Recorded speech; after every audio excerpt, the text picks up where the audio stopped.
ఖగోళ శాస్త్రంలో స్త్రీ రాశులు, పురుష రాశులు, వాటి యొక్క ప్రభావం, జపాల యొక్క తీర్థం ఎలా గ్రహించాలి? జ్యోతిష శాస్త్రంలో మనకి కాలమానంలో గడియారంలో 12 అంకెలు ఉన్నట్టే ఖగోళ శాస్త్రంలో 12 రాశులుగా విభజించారు.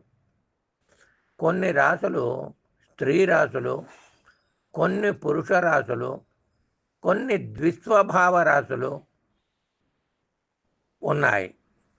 స్త్రీ రాశుల్లో పురుషులు జన్మించిన వారి దగ్గర ఎక్కువగా స్త్రీల యొక్క పోలికలు, వారి యొక్క లక్షణాలు, వారి నడవడికలో కూడా వారినే పోలినట్లుగా ఉంటుంది. మన పెద్దవాళ్ళు ఏరా ఆడంగి వేషాలు వేస్తూ ఉంటావు అని కూడా అనేవారు. ఆ రాశి ప్రభావం పురుషులు సాధు స్వభావం కలిగి ఉంటారు. ఇవి స్త్రీ రాశులు. పురుష రాశుల్లో స్త్రీలు జన్మించిన స్త్రీలకి పురుష లక్షణాలు వచ్చి వారి కవళికలు, పద్ధతులు పురుష స్వభావం కలిగి వారి నడక, మాట, వారి శరీరం మీద రోమాలు ఎక్కువగా ఉండి అడుగులు కూడా పెద్దవిగా వేసి నడుస్తారు. వారి వాక్కు కూడా మగవారి గంతులాగా ఉండును. ద్విస్వభావ రాశులు. ఈ రాశుల్లో జన్మించిన వారు స్త్రీ పురుష స్వభావములు ఇద్దరివి కలిగి వారు అన్ని పనుల్లోనూ చేరి సమానులుగా ఉంటారు. స్త్రీలకి గృహంలో కూడా సహాయ సహకారాలు అందజేస్తూ భార్యకి అనుకూలంగా ఉంటారు. ఇంట్లో పనులు ఆడవారికి సహాయ సహకారం చేయటం కూడా ఇంట్లో పిల్లల పోషణ కూడా చేసి సమతుల్యంగా ఉంటారు. ఇవి ద్విస్వభావ రాశుల యొక్క ఫలితాలు.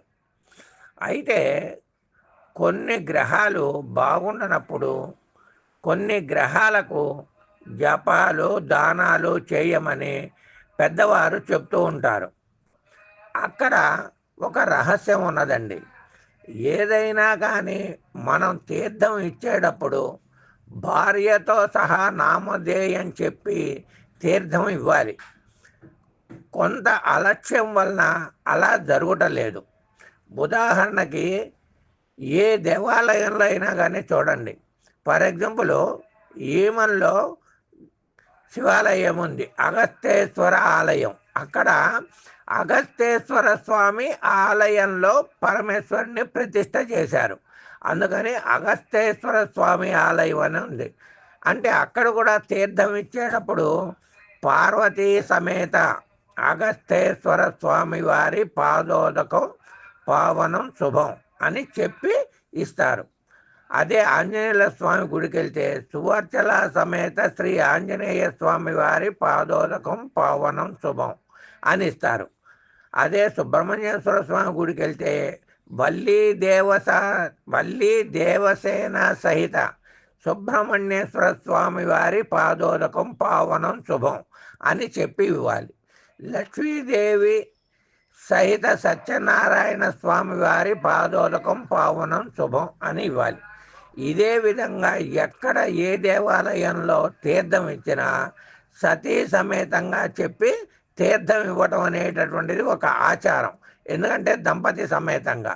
అదేవిధంగా గ్రహ జపాల అనంతరం కూడా ప్రతివారు ఆ ఒక్క గ్రహాన్ని మాత్రమే చెబుతారు తప్ప ఆ గ్రహం యొక్క భార్య పేరు, సతీమణి పేరు కూడా చెప్పి ఇవ్వాలి. ఆ తీర్థం మాత్రం ఇవ్వాలి. ఉదాహరణకి రవి గ్రహం ఉందనుకోండి.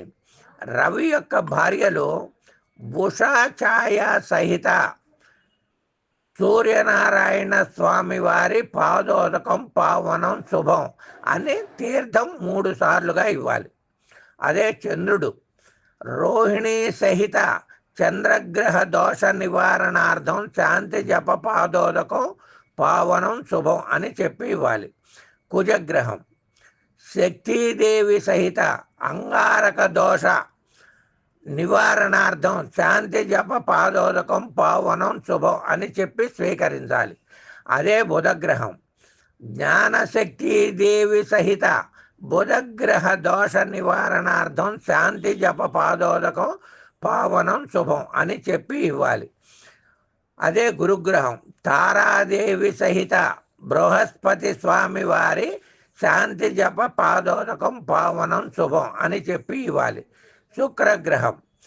సుకీర్తి దేవి సహిత శుక్రగ్రహ దోష నివారణార్థం శాంతి జప పాదోదకం పావనం శుభం అని చెప్పి స్వీకరించాలి. శనిగ్రహం. జ్యేష్ఠాదేవి సహిత శనైశ్వర స్వామి వారి పాదోదకం పావనం శుభం అని చెప్పి స్వీకరించాలి. రాహుగ్రహం. కరాళీదేవి సహిత రాహుగ్రహ దోష నివారణార్థం శాంతి జప పాదోదకం పావనం శుభం అని చెప్పి స్వీకరించాలి. అదే కేతుగ్రహం. చిత్రాదేవి సహిత కేతుగ్రహ దోష నివారణార్థం శాంతి జప పాదోదకం పావనం శుభం అని స్వీకరించాలి. ఈ విధంగా గ్రహాల యొక్క అంటే గ్రహదేవతల యొక్క భార్యల పేరు చెప్పి కూడా తీర్థం తీసుకుంటే పూర్ణ ఫలితం రాగలదు. పూర్ణమిదం పూర్ణమద పూర్ణాత్ పూర్ణం ముదచ్యతే పూర్ణస్య పూర్ణమాదాయ పూర్ణమేవ వశిష్యతే. ఈ విధంగా జపతీర్థం కనుక తీసుకుంటే సంపూర్ణమైనటువంటి ఫలితాన్ని ఇస్తుంది. కాబట్టి అందరూ గ్రహించి ఈ విధంగా చేస్తారని ఆశిస్తూ సర్వే జన సుఖినో భవంతు, సమస్త సన్మంగళాని భవంతు.